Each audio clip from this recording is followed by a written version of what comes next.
झेलम नदी में हुए एक दर्दनाक हादसे में 6 लोगों की मौत हो गई है, वहीं 6 लोगों को बचा लिया गया है। इस हादसे में मारे गए लोगों के परिवार में मातम पसरा हुआ है। 5 तस्वीरों के जरिए हम आपको इस पूरे हादसे को दिखाने की कोशिश कर रहे हैं। आपको बता दें कि उन माओं को यकीन नहीं हो रहा है जिन्होंने अपने बच्चों को इस हादसे में खो दिया है। स्थानीय लोगों में इस घटना से काफी नाराजगी है। उनका मानना है कि 15 साल से 4 पुलों का निर्माण चल रहा है, लेकिन ये पुल अब तक पूरी तरह बन नहीं पाए हैं। जबकि लोग अलग अलग मंचों पर इसके लिए आवाज उठाते रहे। लोग इस बात से भी नाराज हैं कि चुनाव प्रचार में लगे नेता ट्वीट कर अपनी संवेदना जता रहे हैं, लेकिन बात जब लोगों के लिए काम की आती है तो वो गायब नजर आते हैं। स्थानीय प्रशासन से भी लोग खासे नाराज नजर आ रहे हैं।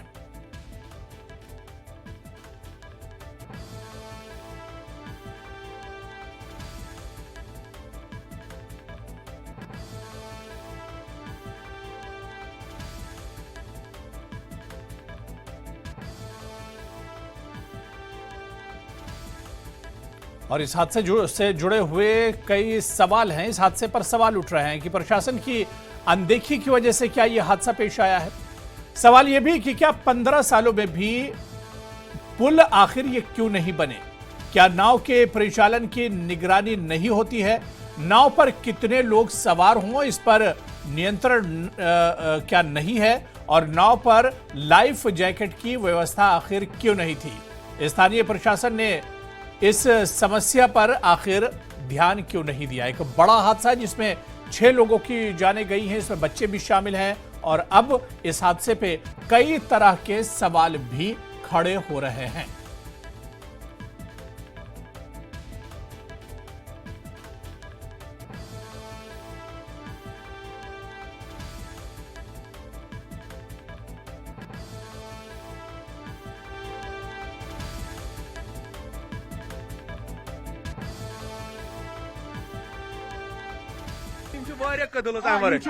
इसके बगैर भी 4 पुल है। एक है पांथोचक के पास, एक कदलू बल है वहाँ, पांथोचक के पास है, एक है सेमपुरा के पास। इनका हमने पिछली बार सेक्रेट में भी गए थे फंडिंग के लिए, मगर हर कोई जो भी ऑफिसर देता है वो ऐसी डोंगे चोंगे जवाब देते हैं। मगर फंड कहाँ से आता है? फंड आता है न काम चालू होता है। ठेकेदार को टेन्योर है 3 साल में ये पुल कंप्लीट करना है, मगर अभी तक हो गए 10 साल, अभी तक ये पुल कंप्लीट नहीं हुआ है। ऐसे पुल बहुत है, क्योंकि अभी पांथोचक में भी वहां पर भी हमने किश्ती भी बंद की है। पांथोचक के पास भी किश्ती चलती है, पुल भी वहां पर बना हुआ है। इससे अच्छा हुआ ढांचा बना हुआ है, खाली स्लैब डालनी है और खाली ढांचा बना। वहां पर पांथोचक में खाली स्लैब डालनी है तो और पार जाएंगे लोग। जी वो हमारे रिलेटिव है, उसका नाम है फिरदौसा, उसके 2 बच्चे, उसके साथ ही वो स्कूल उनको छोड़ने जा रही थी।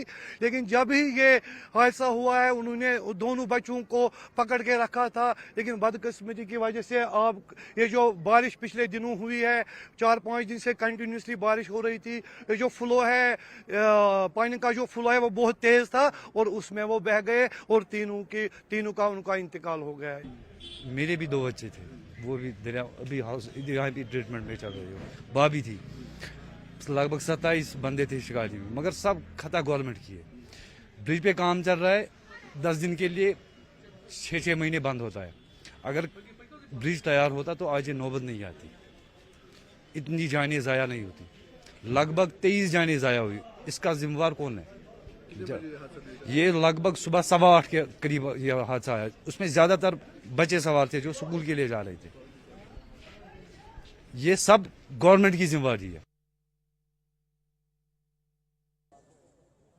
श्रीनगर में हम इस वक्त उसी स्पॉट पे हैं जहां पे ये नाव डूबने का वाक़ा पेश आया है। अभी तक 6 बॉडीज़ रिकवर कर दी गई हैं।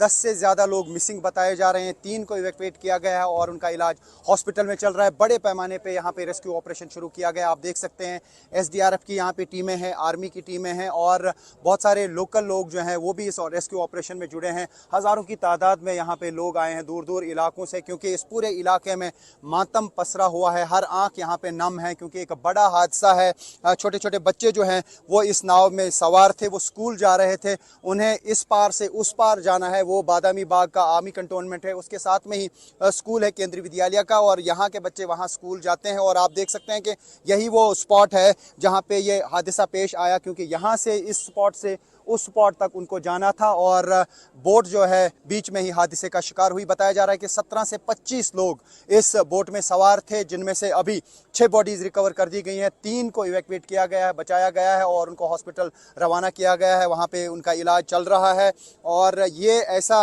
पहला हादसा है कश्मीर में बोट कैप्साइज होने का जिसमें इतना जानी नुकसान हुआ है। अभी भी लगातार यहाँ पे ढूंढा जा रहा है उन लोगों को जो मिसिंग हैं, जिनकी तादाद 10 से ज़्यादा बताई जा रही है। हालांकि ऑफिशियली ये कह पाना मुश्किल है कि क्या 25 लोग उसमें सवार थे, लेकिन लोगों का कहना है, मकामी लोगों का, कि करीब 20 से 25 लोग उसमें सवार थे। हालांकि 17 की भी खबर आ रही है। फिलहाल 6 बॉडीज़ रिकवर की गए हैं, उसमें 2 बच्चों की भी बॉडीज़ शामिल हैं। तो फिलहाल इस हादसे में अभी तक 6 लोगों की मौत हुई है, 3 को ज़िंदा बचाया गया है। 10 से ज़्यादा अभी मिसिंग बताए जा रहे हैं, जिनकी तलाश बड़े पैमाने पे यहाँ पे SDRF, पुलिस, आर्मी और बाकी यहाँ के जो लोग हैं उन्होंने सबसे पहले रेस्क्यू ऑपरेशन शुरू किया। उसी में जिनको बचाया गया इनिशियली वो लोग बच गए और बाकी जो है वो पानी में डूब गए। और यहाँ पे एक ब्रिज तामीर किया जा रहा था, उस पर तकरीबन 10-12 सालों से तामीराती काम जारी है।